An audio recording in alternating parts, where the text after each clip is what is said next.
Manila Broadcasting Company. DXTC 95.9 Radyo Natin FM of Manila Broadcasting Company, MBC Media Group is a proud member of the KBP, Kapisanan ng mga Broadcaster ng Pilipinas, in partnership with the Cotabato Institute of Technology, Foundation Incorporated, KIXP. Kayo po ay nakikinig pa rin sa DXTC 95.9 Radyo Natin FM Cotabato. Magandang araw, Central Mindanao. Ako po si James Baay ng Access Project. Episode 6 na po tayo ngayon ng advocacy broadcast ng Access Project na pinamagatang Ligtas at Makataong Pagtugon sa Panahon ng Sakuna at Pangangailangan. Kumusta po kayong lahat? Ngayon po ay isa na namang araw ng Martes. Magandang araw po at mainam na panahon din ito ngayon para sa isa na namang makabuluhang talakayan at pagkatuto ng mga bagay-bagay tungkol sa ligtas at makataong pagtugon sa panahon ng sakuna at pangailangan. Introduction po muna tayo, no? Para po sa mga ngayon lang nakapakinig na. Karapatan mo, protektado ng batas. Alam mo ba na may batas na tumitiyak sa karapatan nating mga persons with disability sa Pilipinas? Ito ang Magna Carta for Persons with Disability o RA 7277. Tinitiyak nito ang bawat person with disability ay may access sa edukasyon, trabaho, transportasyon, kalusugan at rehabilitasyon. Ayon sa RA 7277, dapat may wheelchair ramps, accessible toilets at sign language interpreters sa mga pampublikong lugar. Sinasabi din sa batas na to na may proteksyon tayo mula sa diskriminasyon sa trabaho, paaralan at serbisyo. Pinalakas pa ito ng RA 9442 para sa dagdag na benepisyo, RA 10070 para sa pagbuo ng Persons with Disability Affairs Office o PDAO sa bawat munisipyo at syudad, at RA 10524 para sa mandatory employment quota o kinakailangan na 1% ng ipa na empleyado ay persons with disabilities. Tandaan, ang kapansanan hindi lang sa karapatang pantao dahil tayo ay may batas na kakampi natin at magpoprotekta sa ating mga persons with disabilities. Karapatan mo, ipaglaban mo. Ang paalaalang ito ay hatid sa inyo ng Access Project.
Check your time. Ang oras po natin mga kaibigan ay 18 minuto. Makalipas po ang alas 10 ng umaga. 12 minutes po after 10 o'clock. Magandang umaga po sa ating lahat. Binabati ko po kayo dito sa ating ika-12, ika-12 po na episode ng advocacy broadcast ng Access Project. At kayo nakikinig pa rin dito sa radyo natin 95.9 FM Cotabato City. Tayo po ay sumahimpapawid mula dito sa PC Hill ng Cotabato City at naririnig po tayo sa iba't ibang mga bahagi ng mga probinsya ng Lanao del Sur, Maguindanao del Sur, Maguindanao del Norte, Sultan Kudarat, Cotabato Province at iba pang mga karatig na lugar. Ang Access Project po mga kaibigan ay isang programa hatid sa inyo ng European Union Humanitarian Aid. At pinakikilala ko, bago tayo magpapatuloy, kasama po natin, meron po tayong bisita ngayon, magiging kasama natin na magiging resource din. No? Maganda yung mga pag-uusapan natin ngayong araw tungkol po sa kalusugan sa panahon ng sakuna at mga matitinding pangailangan. Ang kasama po natin mga kaibigan ngayong araw sa ating mahalagang discussion si Dr. Ivy Nolasco. Siya po ay kasama ko sa Humanity and Inclusion at siya po ang ating Senior Technical Officer. Good morning sa iyo, Dr. Ivy. Good morning, James, at good morning ho sa lahat. Yun, salamat po at nagkaroon kayo ng pagkakataon. Timing talaga na nandito kayo sa Davao City ngayon, no, para sa ibang mga activities at nakapaglaan tayo ng panahon para ma-insert natin sa inyong schedule itong discussion natin na gusto rin nating marinig. No? Marami naman tayong options or platform para sa pagbabahagi ng ating mga mahalagang pinag-uusapan, pero talagang nakikita namin na mas epektibo kapag nagiging face-to-face yung ating pag-broadcast natin sa radio. Sige po. Bago tayo sa ating discussion, Doc, tuloy lang natin yung pagpakilala muna natin sa Access Project.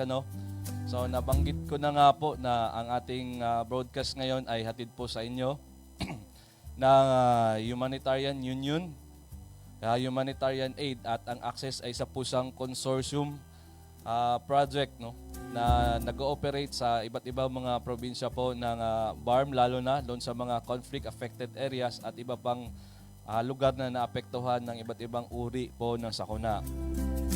Kapag sinabi po nating consortium project mga kaibigan, ito po ay implemented po siya ng iba't ibang mga organizations.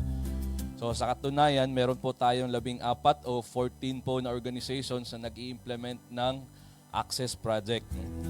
So sino-sino po itong mga 14 organizations? Kasama po natin siyempre yung lead organization natin.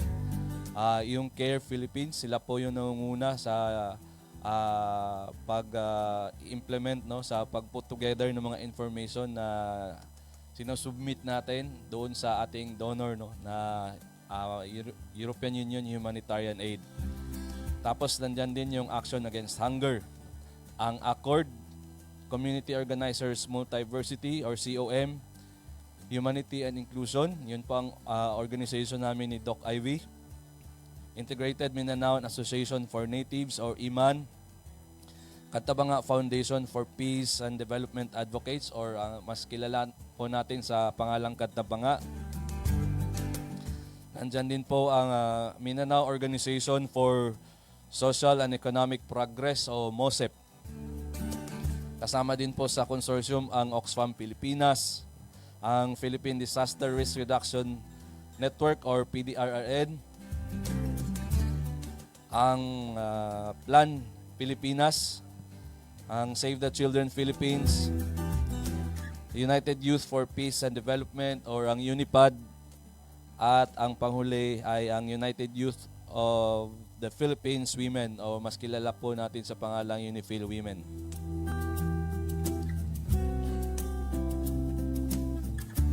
So yun na nga po mga kaibigan, ito na po, nandito tayo sa episode 12 po ng ating broadcast.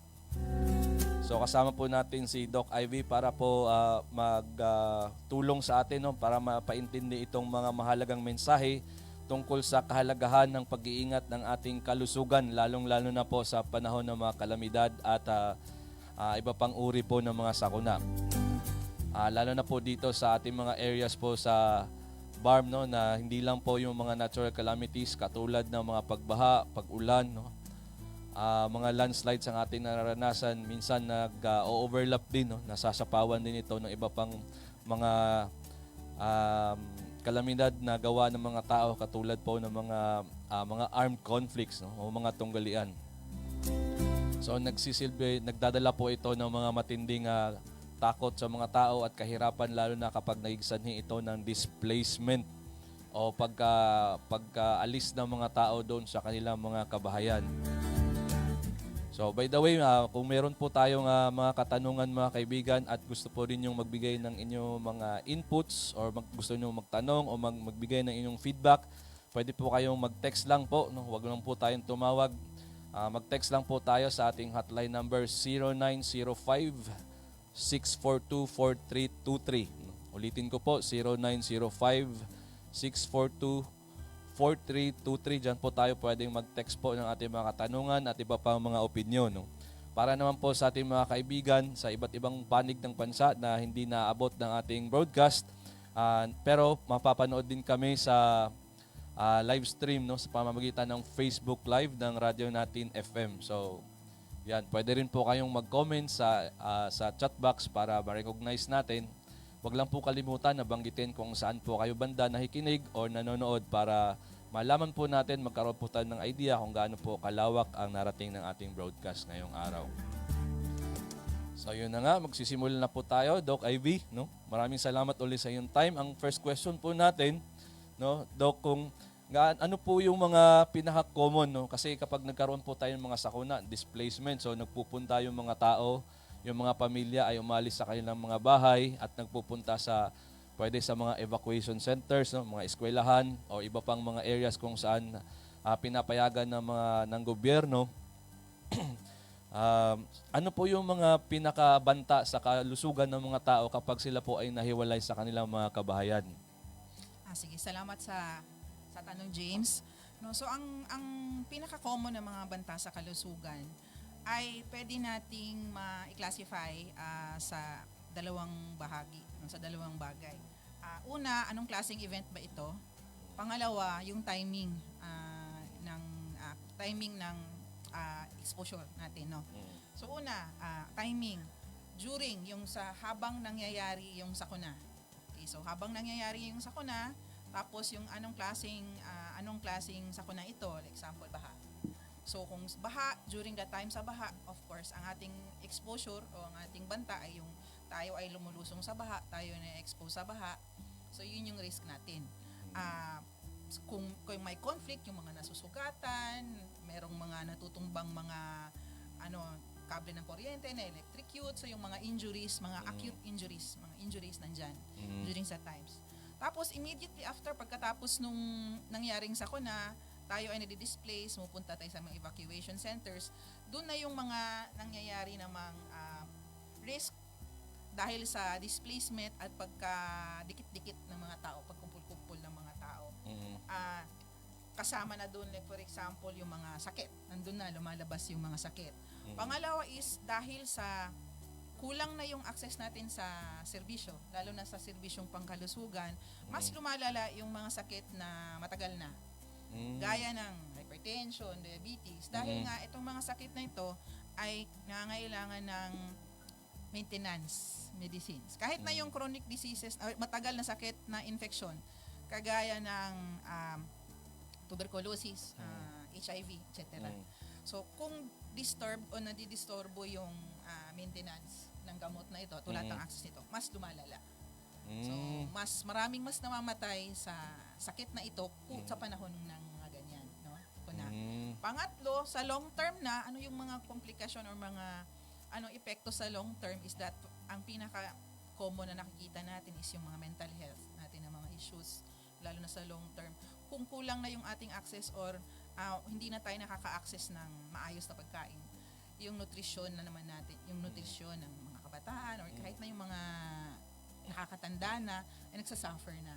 So, sa entire range ng ng timeline na yon ay maraming mga risk sa health. Salamat, Doc. No? Parang hindi lang natin masyadong napapansin, no? Siguro dahil mas namumblema, iba ang yung mga concern ng mga tao ay hindi sila masyadong nakatuon doon sa kanilang usaping pangkalusugan. Madalas nandun sila sa kanilang survival, pagkain, at iba pang mga basic needs katulad ng shelter, lalo na kapag medyo siksikan doon sa mga evacuation centers. Pero hindi nila namamalayan na habang nandoon sila sa evacuation areas or nahitira sila sa mga ibang mga kaanak nila ay mas na-expose pala sila sa iba't ibang mga hazards, no, na nakakaapekto ng matindi sa kanilang kalusugan. Magandang nabanggit ninyo yan na para sa mga kasama natin, no, mga babayan natin na madalas na apektuhan ng mga kalamidad, na kapag tayo ay naglikas, mahalaga ding isaalang-alang natin sa ating mga pupuntahan o sa proseso ng paglikas natin, mas mainam din na talagang maging aware tayo, no? Alam natin kung ano yung mga pagdadaanan natin, kung dito ba tayo ay masasaktan, masusugatan, or ma-injured. No? Pero doon din kapag nandun na tayo sa loob ng evacuation center, tama nga yun na talagang yung exposure, halimbawa kapag meron na tayong unang sakit pero nababawasan na yung access natin, hindi na tayo nakakuha ng mga serbisyo katulad ng para sa ating mga maintenance, no? At saka kapag kulang na yung pagkain natin, so siyempre maapektuhan din yung kalusugan. At meron pang ibang mga banta katulad ng di ba, hindi maayos na, hindi malinis na kapaligiran, kulang din ang ating mga CR, so mas na-expose tayo sa iba't ibang mga tawag diyan, mga mikrobyo, mga germs na nagiging sanhi po ng sakit. Pero ano po yung base po sa mga experience natin, Doc, sa mga humanitarian actions, pag ikot-ikot natin sa mga iba't ibang mga calamity affected areas, ano po yung mga sakit na madalas nakukuha, no, doon lang mismo sa mga evacuation center, at bakit sa tingin natin napakabilis nitong kumalat? Sige.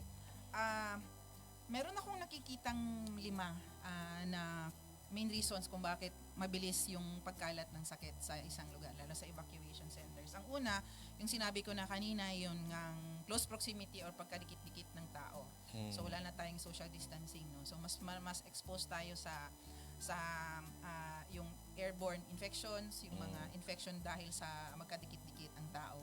Pangalawa ay dahil nga evacuation centers, kulang yung pasilidad, no, mga pasilidad, lalo na yung pasilidad para sa sanitasyon at sa hygiene, yung kalinisan. Pangatlo, yun na nga, yung disrupted yung health services, kaya importante din sa mga evacuation centers yung may mga health servisyong pangkalusugan din na binibigay doon, na minsan hindi na kumpletong tugunan.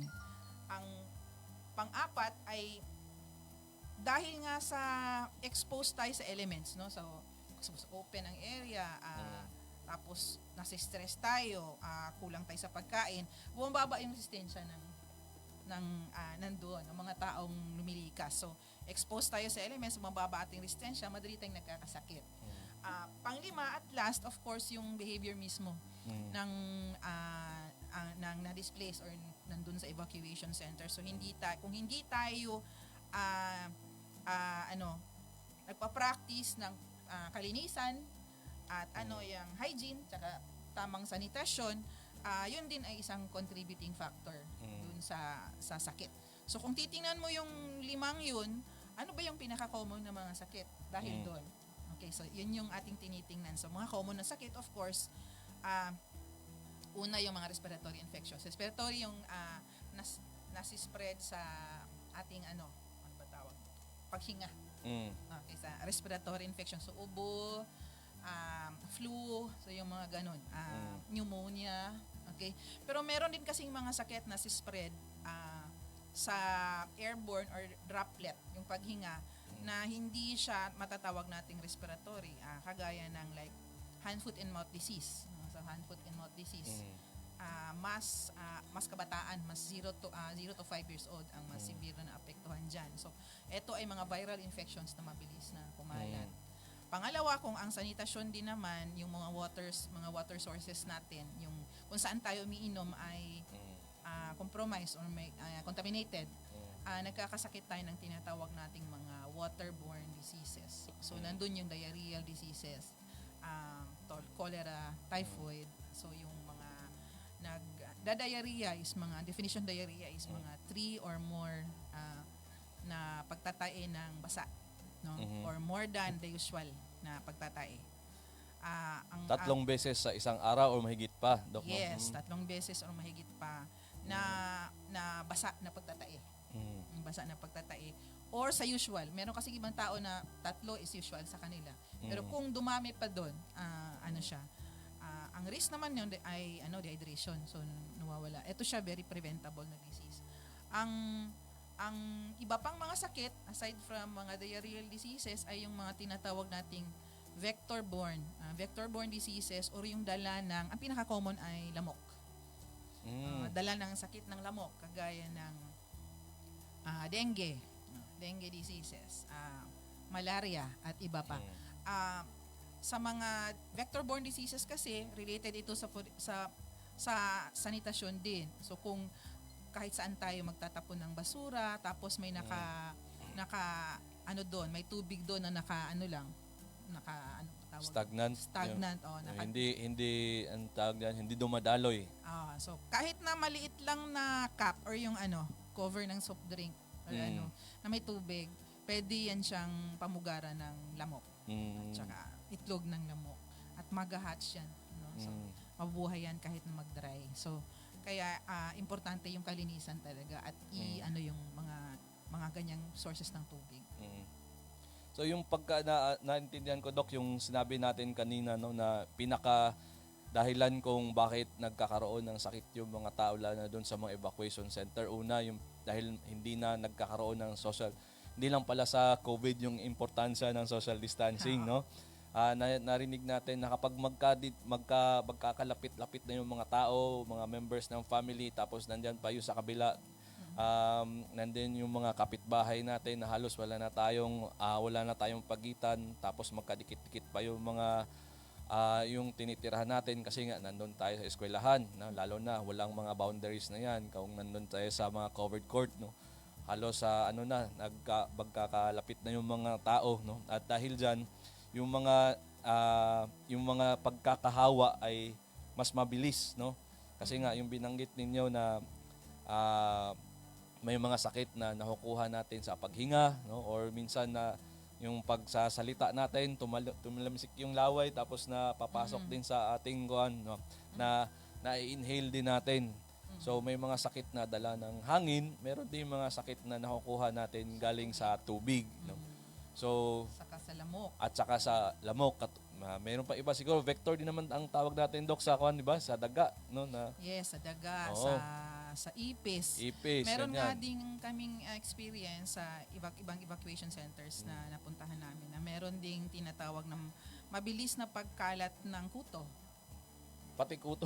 Oo, kasi Pero, okay. hindi siya deadly, hindi siya nakakamatay.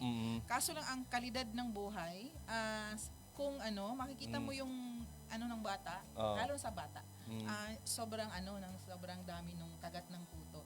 Na nakakaano siya. So importante din kasi like mga skin diseases, bacterial infections, fungal infections. Tama. Hindi siya natin nakikitang nakakamatay pero ang kalidad ng buhay ay really affected doon. Tama. So hindi lang yung mga halimbawa, yung mga ubo, sipon, trangkaso, lagnat, no? Mahalaga rin makita natin no, sa halimbawa yung mga binanggit niyo ng skin disease, mga simpleng mga parang mga galis ba yun, mga kate-kate, no? Na nandyan, madalas na sa mga bata pero hindi lang natin pinapansin, pero hindi natin alam na nakaka-apekto din pala ito sa kanila, no? Hindi natin may mga nakita din ako sa mga kabataan ng ganyan na kapag sila yung merong ganyan ay tinutokso din sila ng mga kaibigan nila, no?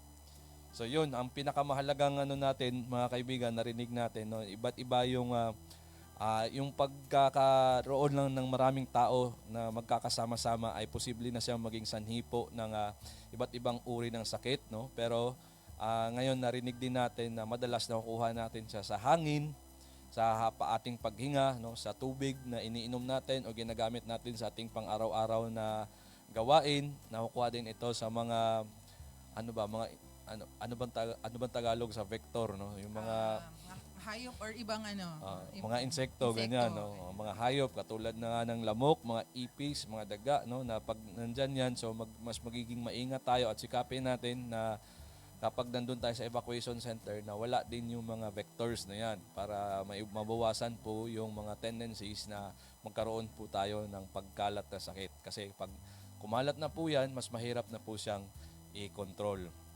So, ngayon naman Doc, ang tanong ko ay ano po yung mga kapag nandun na tayo sa evacuation center or mga camps po, ano po yung mga simpleng mga pamamaraan po natin para maiwasan po ng pagkakaroon o pagkalat po ng mga ganitong uring mga sakit po? Sige. Meron tayong babalikan natin ito, i-summarize natin mamaya. Pero meron tayong meron tayong siyam na pinaka main natin na gagawin, no? Simple lang naman itong siyam na to. Ang pinakauna talaga ay dapat yung ating tubig na iniinom ay malinis. So paano yung paglinis ng tubig? Dapat kung hindi tayo sure sa ating source ng tubig, dapat pakuluan natin ito. So gaano katagal yung pagpapakulo nito? May mga nagsasabing 1 minute, 2 minutes, 3 minutes. Ang ibang mga centers nagsasabi 1 minute of rolling boil. Anong ibig sabihin ng 1 minute of rolling boil? At least 1 minuto na talagang kumukulo talaga ng hindi non-stop. Oo, non-stop. So 1 to 2 minutes, pwede na non-stop na talagang kulong-kulo na tubig. Meron din namang nagbibigay ng tinatawag na water purification tablets na pwede din gamitin, no? So kailangan din yung malaman kung paano siya gamitin ng maayos. So ang talagang nito is talagang uminom ng tubig na sure tayong na malinis. Yan yung una. Yung binanggit niyo, Doc, sorry Doc, yung water purification tablet, yun yung Aquatab, no, na mas nakikilala natin. Yan yung common, pero meron ding iba. Meron din iba. Meron silang proseso, iba-iba kasi yung brand, iba-iba din yung proseso ng paggamit nito. So kailangan kung meron tayong ganyan, hingi natin yung instructions kung paano siya gamitin. Opo. Kasi alam natin sa mga humanitarian organizations na namimigay din tayo ng mga mga water purification tablets at kasama doon sa natin na talagang bago ibinibigay ay talagang nagkakaroon na tayo ng demonstration kung paano ito gamitin. Sige po, Doc. Ano po yung next natin?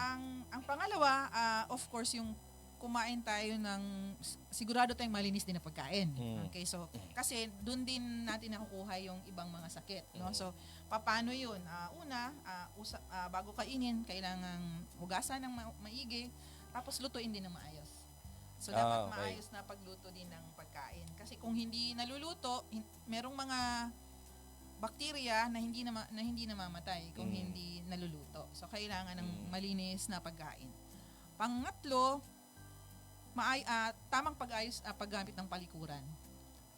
So palikuran kasi bakit kung tayo ay dudumi kahit saan, itong mga dumi natin lalo na pag bumabaha ay nadadala sa iba't ibang bahagi ng ating lugar. Tapos napupunta ito kung saan tayo kumukuha ng tubig iniinom at ginagamit sa panluto. So mas kumakalat yung sakit galing sa bakterya na lumalabas din sa ating dumi. No, nandiyan yung cholera, yung typhoid, nakukuha natin 'yan dahil sa kontaminado yung ating mga sources ng tubig na iniinom. So mas maigi talaga na maayos yung palikuran. Actually, Doc, napag-usapan namin yan nakaraang mga episodes si Sir BK ng Action Against Hunger, no? Binanggit niya rin yung tamang paggamit ng kubeta, although nakikita din natin sa mga evacuation areas, no, na talagang isa sa mga pinakamahirap hanapin na facility ay itong mga well-maintained, no, malinis na mga CR, kaya kung saan-saan din napupunta yung mga tao para magparaos, no. Pero yun, isa sa mga tinututukan din natin yan bilang humanitarian organizations kapag nagkaroon ng mga evacuations ay mapanatili din natin o ma-rebuild natin kung may mga nasira. So isa sa mga mission po ng Access project ay kung may mga nasirang mga sanitation facilities po katulad ng CR ay talagang inaayos po yan agad para magkaroon po ng proper, no, maayos na paraan para makapagbawas yung mga tao. Minsan ang mga tao ay nagtataka, bakit unahin pa yung CR? Mas kailangan namin yung pagkain. No? Hindi nila naintindihan na katulad ng pagkain, importante rin na maiwasan natin na magkaroon ng mga sakit at ito ay sa pamamagitan ng pagkakaroon ng maayos na pagbawas, no, or venue para gawin natin yung mga kailangan natin gawin sa araw-araw. So yun po. Meron pa kayong gustong idagdag, Doc? Oo, meron pang ang pang-apat, yung ugaliin natin ang paghuhugas ng kamay. No, so importante, kaya rin kailangan din nating maglagay din ng mga pasilidad sa paghugas. Kasi kailangan nating maghugas ng kamay. So kailan ba tayo kailangan maghugas ng kamay? Yung mga bago kumain, yung nag-handle ng pagluto, pagkatapos lumabas sa CR. So yun yung mga kailangan ugaliin na every time kailangan maghugas ng kamay. Mas maigi talaga yung paghuhugas gamit ang sabon kaysa sa paggamit ng ng mga hand sanitizers at saka mas maigi talaga yung paghuhugas ng kamay. Tama. Ano lang po natin, no, may mga tinatawag tayong mga critical times, no, sa hand washing, no. Kailan talaga pinaka-importante na maghuhugas tayo ng kamay? Binanggit na nga ni Doc yung iba, no. Yung una po, bago tayo kumain, so importante hindi po pagkatapos lang kumain, kundi bago talaga kumain. Kailangan mahugas ng kamay bago po tayo maghanda ng pagkain o magluto. Bago tayo mag-ano ng bigas, dapat maghuhugas po tayo ng kamay. Bago po tayo magpasuso ng bata o pagkatapos magpalit ng lampin ng bata or diaper, kailangan mahugas ng kamay. Pagkatapos po natin gumamit ng mga CR, no, or kubeta. So kailangan po, yun yung mga critical times kung kailan tayong maghugas po ng kamay. Huwag po natin kalimutan, mga simpleng paraan lang yan, pero napakalaki po ng contribution yan para yung mga members po ng mga ating mga pamilya ay maiwasang magkaroon o magpakalat po ng iba't ibang uri po ng sakit.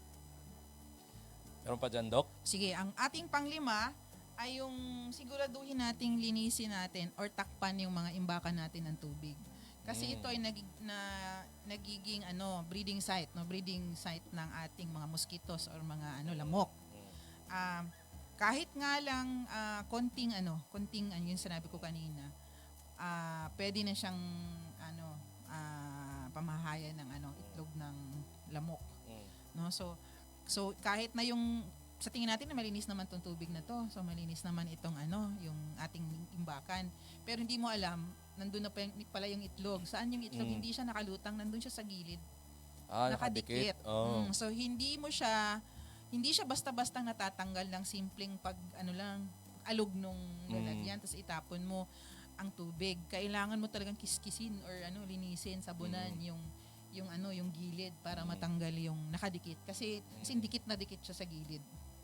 So kaya ang pinakaano talaga nito is naka-cover or takpan.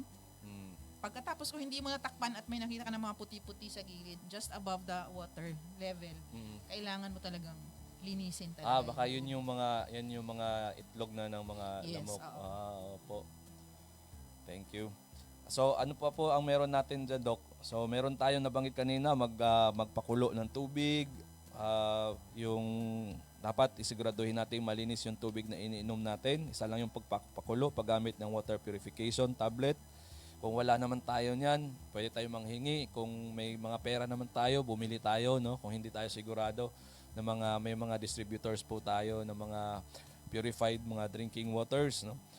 Sumunod, yung kailangan ng pagkakaroon ng pag-i-ensure natin na malinis yung pagkain na ginagamit natin o di kaya maayos yung pagkaluto para masigurado tayo na patay yung mga germs na kasama doon sa pagkain.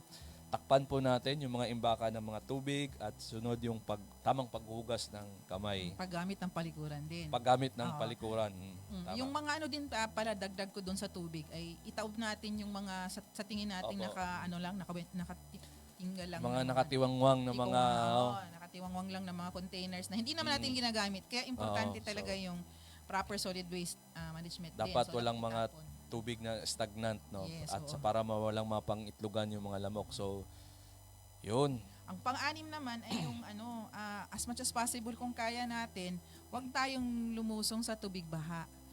Kasi yung paglusong sa tubig baha, hindi natin alam kung may ihi na doon ng daga, nakakukuha na tayo ng leptospirosis, or kung meron tayong sugat, napapasukan tayo ng bakterya doon. So, as much as possible, wag lumusong sa baha, o kung meron man tayong bota na pwede natin gamitin, gamitin na natin kung kailangan talagang lumabas at lumusong sa tubig baha. Kung nakalusong sa tubig baha, mas mabuting magpakonsulta para mabigyan ng tamang gamot. Pero meron din magandang napag-usapan natin ito kasi karamihan din lalo na dito sa Cotabato at iba pang mga urban areas, no, yung pag sinabing mga urban areas, yung maraming mga tao at saka may iba't ibang mga industries na present na madalas ding binabaha, at karamihan sa mga nakikita natin yung mga tao, wala silang mga proteksyon, no, mga bota na talagang lumulusong sila sa baha. So ano po yung pwede nating pwede bang ang tawag diyan, parang prophylaxis ba yung tawag natin? Oo. Ay. Mas mabuting prophylaxis na tawag. Pero ako ayaw kong magsabi ng mga prophylaxis kasi ang pinakatama talaga is kung meron kang na-expose ka sa baha, huwag kang mag-self-medicate, punta ka sa pinakamalapit na health center kasi baka bibili ka tapos so kaya mas mabuting sila yung magbigay noon, yung prophylaxis. Pero mas magandang kasi ang isa din kasi sa tamang paghahanda din is kung panahon ng baha, ang ating mga ang ating health facilities din ay nag-iimbak din noon. Hindi tayo. Opo. Kasi ayaw ko din mag-self-medication. So kailangan talagang magpunta, no? Pero pwede pa rin, Dok, no, na halimbawa gusto mo lang para proteksyonan na at alam mo na naman na susunod na mga araw, halimbawa may tagbaha tapos wala kang bota, pero kahit wala kang sugat diyan pero kailangan lumusong, mas maganda na pumunta ka na talaga sa mga health center para makakuha ka agad ng medication kasi yun nga, kahit wala tayong sugat, posible na nakakapasok pa rin yung mga mikrobyo na lalo na yung mga galing po sa ihi ng daga sa ating katawan, at pag nandun na po yun at magsimula na yung sakit, mas mahirap na siyang gamutin. Kasi hindi naman natin pwedeng payuhan yung mga tao na kapag baha ay huwag silang lumusong kasi kailangan din nilang, lalo na yung mga kailangan talagang maghanap buhay. So, ang importante, kung kaya naman natin, kumuha na tayo ng botas, yun na lang, huwag lang yung munang gamot. Pero kapag kailangan ng lumusong, o nakalusong na talaga kayo, yun, punta kayo sa health center para mabigyan kayo ng tamang lunas po. Yun. Yung pang-pito, no? Yung pang-pito natin is masiguraduhin nating malinis yung ating kapaligiran. So kahit nandun tayo sa evacuation centers, mas malinis ang kapaligiran kasi kung mas malinis ang kapaligiran, mas less ang daga, mas less ang mga insekto, mas less ang mga posibleng magdala ng sakit.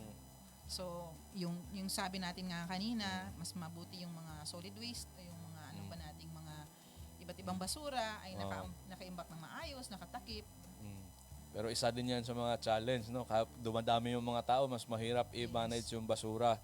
Pero sana ngayon na narinig natin na isa sa mga pinakadahilan yung pagkakaroon ng maruming kapaligiran ay mag-increase na rin yung consciousness natin na pag nandun tayo sa evacuation center, huwag tayong mag-contribute, no, magtulong sa pagpapakalat ng mga basura kasi sa kalaunan ay yan din ang magiging sanhi ng pagkalat ng maraming sakit.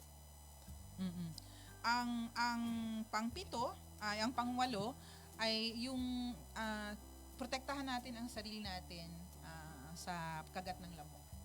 So, anong ibig sabihin yan? Lalo sa mga bata.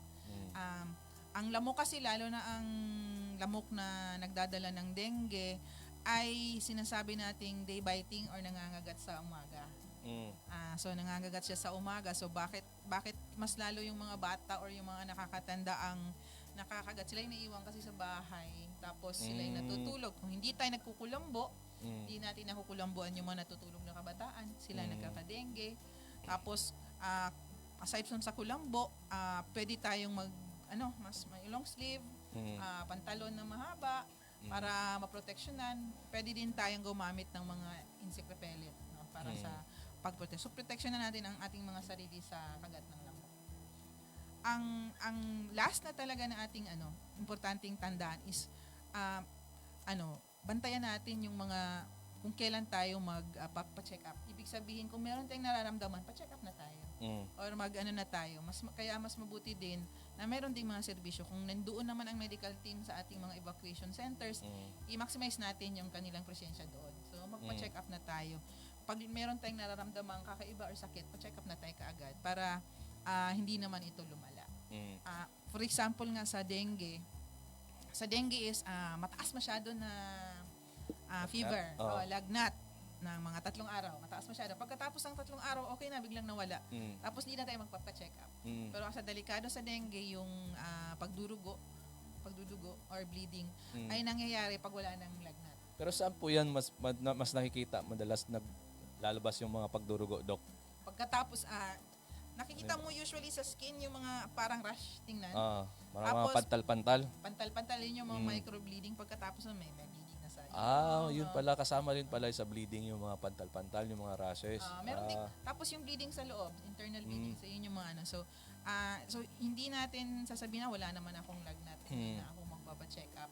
Mas mabuting talagang kung meron kang nararamdaman na kakaiba, pa-check up ka na.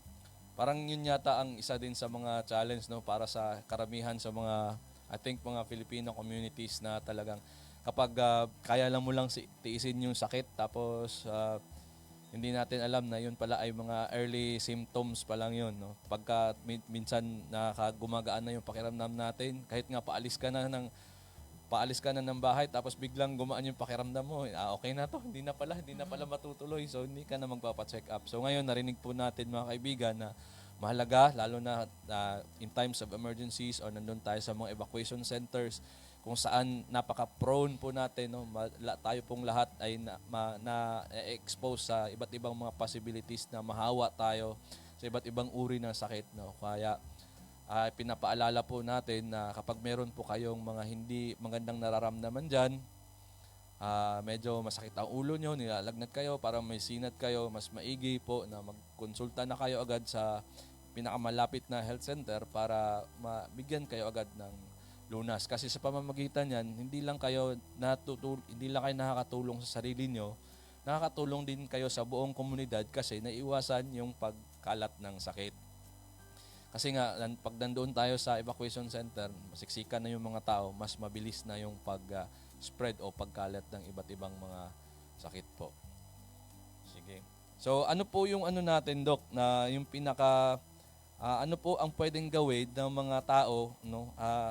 Kapag nakikita nila na medyo nagkukulang, no? Saan po sila pwedeng magpunta kapag may mga nabanggit po natin, mga health center. Pero minsan din na-experience natin na yung mga health center ay medyo nagkukulang din sa mga facilities at saka sa mga gamot. So, saan pa po sila pwedeng magpunta?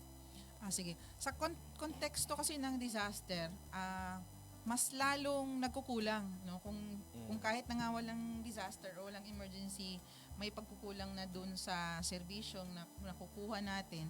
Sa panahon ng sakuna, mas lalo itong nagkukulang, no? So sa atin sa komunidad, sa ating mga pamilya, ang una pwede nating gawin is yung preparasyon. Na ano ibig sabihin ng preparasyon? Kung alam naman natin na recurrent or paulit-ulit yung pagbabaha, for example, at kailangan nating lumikas, mas mabuting sa ating paglikas nakahanda na tayo kung ano yung kailangan nating dalhin, lalo na sa pangkalusugan na part. So kung meron tayong sakit na diabetes o high blood, kailangan nating maintenance, atin na i-ready na natin ito. Kung meron naman tayong ibang mga medisinang maintenance, pwede nating dalahin, pwede tayong mag-prepare ng first aid kit or yung panglinis ng mga sugat na pwede nating i-ready. Kung meron tayong mga nabibiling water purification tablets, mas mabuti din tayong maka-prepare noon. So una yung paghahanda. Pangalawa is pwede tayong tumulong sa ating health teams. Paano yung pagtulong nito? Una yung tinatawag nating pagre-report kung meron tayong example, kung napagdikas natin na doon tayo sa evacuation centers, meron tayong napapansin na may mga nagkakasikit, mukhang kumakalat. Ang komunidad ay malaki ang role sa pag-stop nung spread. Sa pagpigil ng pagkalat ng pagpigil ng ng pagkalat ng infection. So kailangan at tulungan natin yung pag-report nun. Sample ay maraming Tama. maraming sa grupo namin maraming nagkakasakit, maraming lagnat, mabilis yung pagkalat nito. Sabihin niyo sa inyong mga sa inyong health team doon sa health centers. Hindi po yun yung pagsasabi at pagkukwento natin tungkol sa pagkakaroon ng sakit, hindi po yun. Magiging chismis lang yun kapag pinag-uusapan natin doon sa mga kapitbahay. Pero pag binalita natin yan doon sa mga health team, ay talagang yun po ang tamang gawin. Nire-report po natin yan. Ang tawag niyan sa health ay disease surveillance. Okay.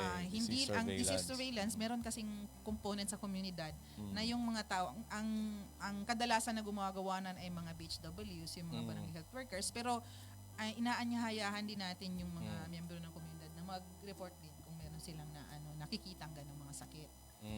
So, importante talaga, no? Maliban doon sa ikaw na may sakit ay magpa-check up ka para malunasan agad, pero maging mapagbatsag din tayo, mag-observe tayo sa mga paligid natin na kung may mga nakikita natin na nagkakaroon ng sakit at medyo nagkakahawaan na yung mga tao at hindi pa ito na-document sa barangay o sa health station, ay kailangan na talaga nating i-report po. So, yun. Sige, Doc. Thank you so much. Ang last question po natin, yung final message natin para doon sa mga families po, mga pamilya po na madalas affected na mga crisis. Pwedeng nandun pa sila sa kanilang mga kabahayan na may mataas ang possibility na magkakaroon sila ng paglikas, or yung mga families po na sa ngayon ay nandun pa sa evacuation center. Pero bago nyo sagutin nan, Doc, tignan muna natin, may mga comments tayo dito sa ating sa Facebook, no? Feedback galing po sa ating mga taga-panood, no? Galing kay Ma'am Aliza. Good morning, napaganda daw ng programa ng ginagawa natin. Marami silang natututunan. Good morning din kay Station Manager Roger Pai Mangulamas. Paulit-ulit na pasasalamat din sa iyo, sir, sa inyong pag-accommodate ng ating advocacy project dito sa Radio Natin FM station, no? Si Loud and Clear, no?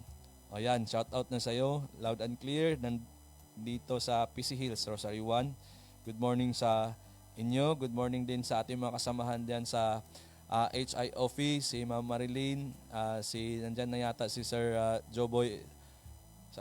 Si Sir Joboy, nandyan na ba siya? Parang nasa aeroplano pa yata siya ngayon. Yung ating driver na nandyan sa labas, no? Si Sir Yas Lamponi.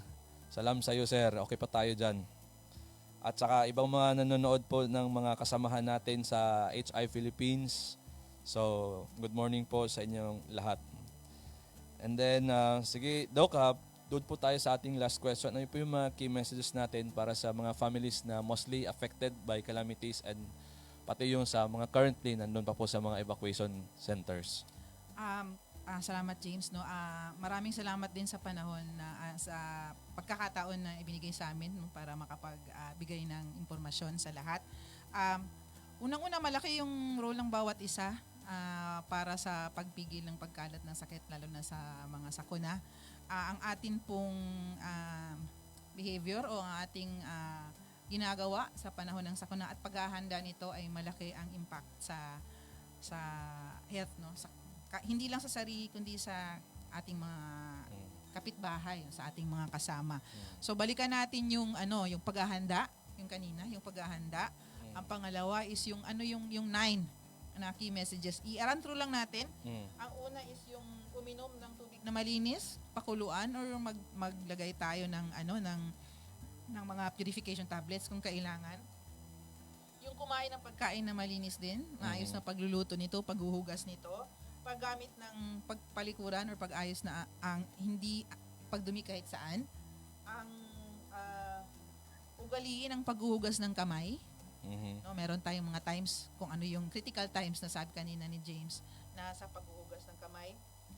Iwasan natin na makagat ng lamok as much as possible. So paggamit ng kulambo, long sleeve, pwede tayong gumamit ng mga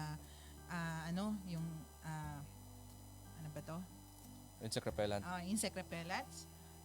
Yung paglinis ng mga imbakan ng tubig at maayos na pagtapon ng basura para hindi mapaglagyan ng mga tubig na stagnant water. Linisin ang kapaligiran, which is related naman kanina. At pagkonsulta sa doktor kung meron ng nararamdaman. So mas importanteng maaga ang magpa-check up, magpakonsulta para maiwasan yung mga komplikasyon ng sakit. Yun. Thank you so much, Doc. No, mga kaibigan, yun po ang pinakamahalagang mensahe na gusto nating ipaabot sa pamamagitan po nitong advocacy broadcast ng Access Project. No, narinig po natin na kapag nandun po tayo sa mga evacuation centers kung saan magkakadikit-dikit po yung mga tao, yung ating mga ating pagtira ay hindi na po ganun ka-komportable. No? At yan din yung mga pagkakataon na mas mabilis na kumalat yung mga sakit. At ito ay sanhi ng pagkukulang, yung mabilis na pagdumi ng ating paligid, pagkukulang ng pag-access natin sa mga iba't ibang mga health services.